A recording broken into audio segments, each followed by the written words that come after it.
Hello guys, what's up? So for this video, magpapalit tayo ng suspension sa likod, rear. Bali ang ipapalit natin is itong TRC ATEX series. Yan, kung mapansin nyo, may baso yan.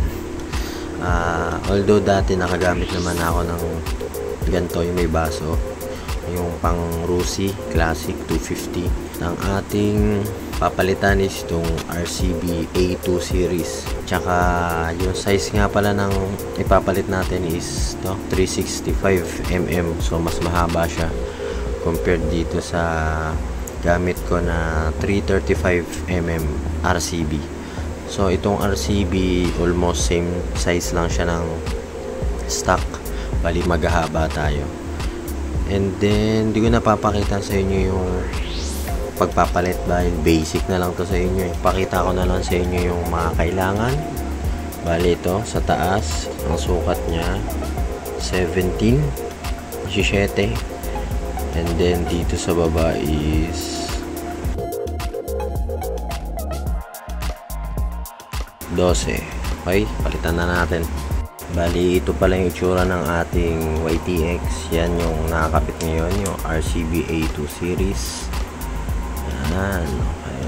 Check nyo na lang bali yung kung paano yung magiging itsura ng motor pag nakabit na natin tong TRC.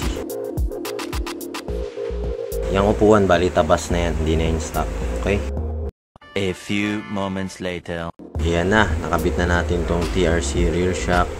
Then kung mapapansin nyo, yung bandang likuran ng YTX medyo tumaas. Yan, medyo mukhang gwapo na yung motor. Brusco kumbaga. Then close up view, ito yung adjustan ng spring preload. So usual naman yan sa mga shock.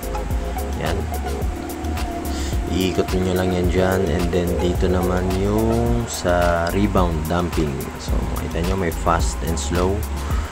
Yan yung after ng compression, yung pagbalik.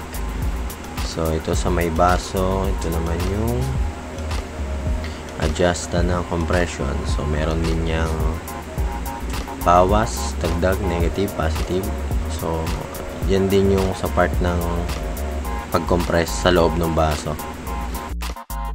Bali yan yung ating TRC ATEX series sa YTX.